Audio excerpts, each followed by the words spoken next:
السلام علیکم، وہ نیوز میں کہیں گے خوش آمدید۔ میں ہوں شرجیل ارشد اور میں ہوں آپ کے ساتھ پلوشہ محمود۔ ہیڈ لائنز آپ نے ملاحظہ کی۔ بلیٹن کے آغاز میں سب سے پہلے خبر ہے، امریکی صدر ڈونلڈ ٹرمپ نے امریکی فوج کو ایران میں فی الحال مزید حملے نہ کرنے کا حکم دے دیا ہے۔ غیر ملکی خبر رساں ادارے کے مطابق اس حکم سے مسلسل جاری حملوں کا سلسلہ رک گیا۔ امریکی صدر ڈونلڈ ٹرمپ نے امریکی فوج کو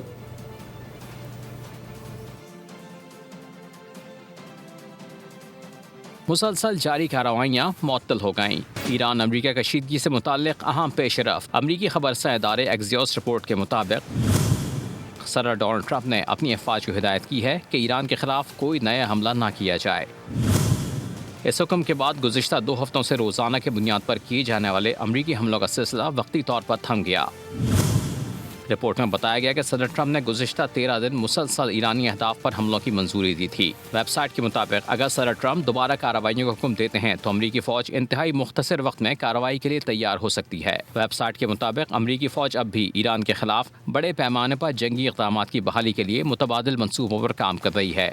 دوسری جانب امریکی ایوان صدر نے اس رپورٹ پر کوئی تبصرہ نہیں کیا۔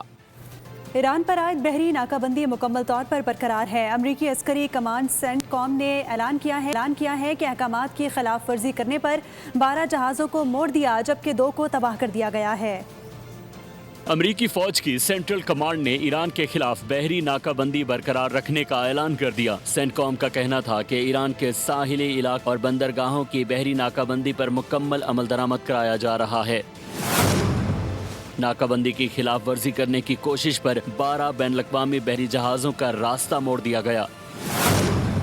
امریکی فوج نے بتایا کہ انتباہ کے باوجود احکامات نہ ماننے والے 2 جہازوں کو حملہ کر کے ناکارہ بنا دیا گیا۔ ناکہ بندی کے قواعد کی پاسداری کے لیے امریکی اہلکاروں نے 2 بحری جہازوں کے بورڈ پر جا کر تفصیلی تلاشی لی۔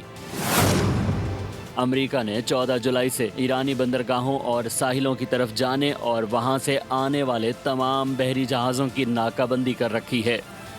خطے میں امریکی فوجی اڈوں پر حملے کر کے جنگی طیاروں، ڈرونز اور ٹرانسپورٹ طیاروں کو تباہ کر دیا گیا۔ ایرانی پاسداران انقلاب کا بڑا دعویٰ سامنے آ گیا۔ امریکی عسکری اڈوں پر ایرانی پاسداران انقلاب کا حملہ، F-15 لڑاکا طیارہ، 17 ڈرون تباہ کرنے کا دعویٰ۔ مشرق وسطی میں امریکہ اور ایران کے درمیان جاری باقاعدہ مارکے میں ایرانی پاسداران انقلاب نے بڑا دعویٰ کر دیا۔ پاسداران انقلاب نے کہا کہ انہوں نے خطے میں امریکی فوجی اڈوں پر انتہائی کامیاب اور ہدف پر مبنی کارروائیاں کی ہیں۔ حملوں کے دوران امریکہ کے 17 ڈرون طیارے مکمل طور پر تباہ کر دیے گئے۔ دعویٰ کیا گیا کہ ہوائی اڈے کے محفوظ ہینگر میں موجود امریکہ کا ایک جدید F-15 لڑاکا طیارہ اور ایک P-8 طیارہ بھی تباہ کر دیا گیا۔ پاسداران کا کہنا تھا کہ عسکری کارروائی میں امریکہ کا بڑا C-17 ٹرانسپورٹ طیارہ بھی نشانہ بنایا گیا۔ اس کے علاوہ ہوا میں ایندھن بھرنے والے 8 اہم ری فیولنگ طیاروں کو بھی تباہ کر دیا گیا۔ یمن کے حوثی باغی جنگجوؤں نے سعودی عرب کی آئل کمپنی آرامکو پر ڈرونز اور میزائلوں سے بڑا حملہ کرنے کا دعویٰ کیا ہے۔ سعودی سول ڈیفنس نے جازان اور یمبو میں شہریوں کو محفوظ مقامات پر رہنے کا حکم دیا ہے۔ یمن کے حوثیوں کا آرامکو پر بڑا حملہ، آئل تنصیبات پر میزائل اور ڈرون داغے، سعودی سول ڈیفنس کی عوام کو محفوظ رہنے کی ہدایت۔ مشرق وسطی میں سیکیورٹی کی صورتحال انتہائی تشویشناک ہو گئی۔ یمن کی باغی حوثی تنظیم انصار اللہ نے دعویٰ کیا ہے کہ انہوں نے سعودی عرب کی سب سے بڑی نفٹی کمپنی آرامکو کی اہم ترین تنصیبات کو نشانہ بنایا ہے۔ باغیوں کے مطابق یہ اقدام یمن کے اہم صوبے حدیدہ، وہاں کی تجارتی بندرگاہ اور کمران جزیرے پر کی جانے والی سعودی فضائی کارروائیوں کے انتقام میں کیا گیا ہے۔ حوثیوں نے دعویٰ کیا ہے کہ سعودی شہروں جازان اور یامبو میں واقع آرامکو تنصیبات پر درجنوں بیلسٹک اور کروز میزائلوں سمیت ڈرون سے حملے کیے گئے۔ سعودی حکومت یا آرامکو انتظامیہ نے حملوں پر کوئی باضابطہ بیان جاری نہیں کیا۔ سعودی سول ڈیفنس نے جازان اور یامبو کے شہریوں کے لیے الرٹ جاری کرتے ہوئے انہیں احتیاط برتنے اور محفوظ مقامات پر محدود رہنے کا حکم دیا ہے۔ ایران کے پاسداران انقلاب نے دعویٰ کیا ہے کہ اسلام آباد مفاہمتی یادداشت کی خلاف ورزی کے بعد سے اب تک جوابی حملوں میں 200 سے زائد امریکی فوجی ہلاک ہو چکے ہیں۔ پاسداران انقلاب کے ترجمان کا کہنا ہے کہ زخمی امریکی اہلکاروں کی تعداد بھی 200 سے کہیں زیادہ ہے۔ تاہم امریکی ہلاکتوں سے متعلق واشنگٹن کے جاری کردہ اعداد و شمار سراسر جھوٹ پر مبنی ہیں۔ انہوں نے کہا کہ ایرانی حملوں میں خطے میں قائم امریکہ کے 18 فوجی مراکز کو نشانہ بنایا گیا، جہاں ایک ہی مقام پر موجود 20 حفاظتی مراکز بھی مکمل طور پر تباہ کر دیے گئے۔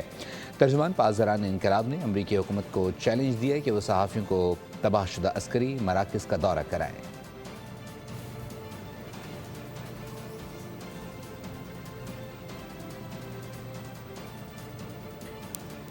پاکستان کے خلاف پروپیگنڈا مشینری بے نقاب ہو گئی۔ مس انفارمیشن کو پورے نیٹ ورک کا تعلق بھارت سے ہے۔ وزیر اطلاعات عطا تارڑ نے حقائق بتا دیے۔ مزید کہا کہ پاکستان اور پاکستانی ایجنسی سے متعلق گمراہ کن پروپیگنڈا کیا جا رہا ہے۔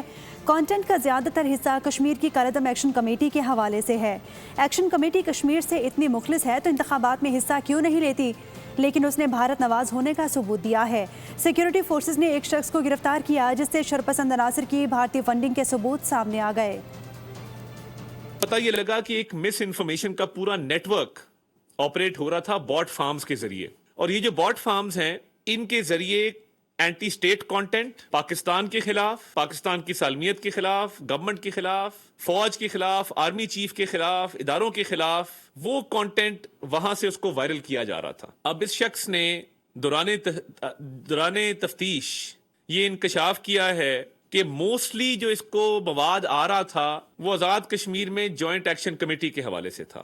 ہم تو ڈے ون سے یہ کہہ رہے تھے کہ یہ جو جوائنٹ ایکشن کمیٹی ہے یہ کشمیر کاز کو نقصان پہنچانا چاہتی ہے، یہ کشمیر کے پاکستان کے ساتھ جو رشتہ ہے اس کو کمزور کرنا چاہتی ہے، اور یہ ایک سازش ہے جس کے تحت یہ تمام معاملات ہو رہے ہیں، اور جو مذموم سازش جس کا یہ حصہ ہیں اور جس کو یہ آگے لے کے چل رہے تھے، آج کوئی شک و شبہ نہیں ہونا چاہیے کسی بھی پاکستانی کو کہ اس کے تانے بانے بھارت سے ملتے ہیں، اور ہمارے پاس اب اس کے ناقابل تردید شواہد موجود ہیں۔ انتخابات کے تمام انتظامات مکمل کر لیے گئے ہیں۔ انتخابات کے پرامن انعقاد کے لیے 17,000 سیکیورٹی اہلکار تعینات کیے گئے ہیں۔ چیف سیکرٹری آزاد کشمیر خوشحال خان کی پریس کانفرنس، کہا کہ چاروں صوبوں کی پولیس آزاد کشمیر پولیس کے ہمراہ سیکیورٹی کے فرائض انجام دے گی۔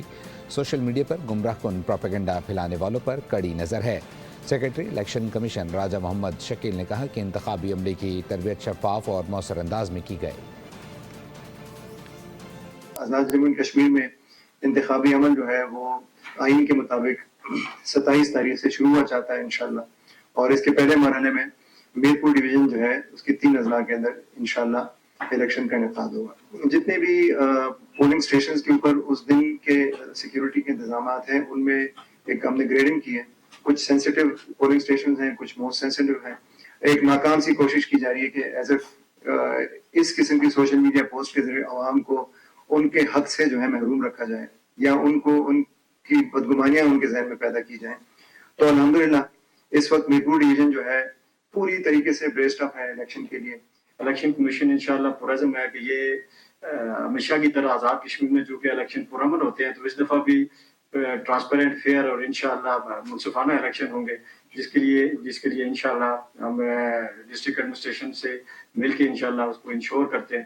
تو یہ جو چھوٹے موٹے واقعات رپورٹ ہوتے ہیں فیس بک پہ یا سوشل میڈیا پہ۔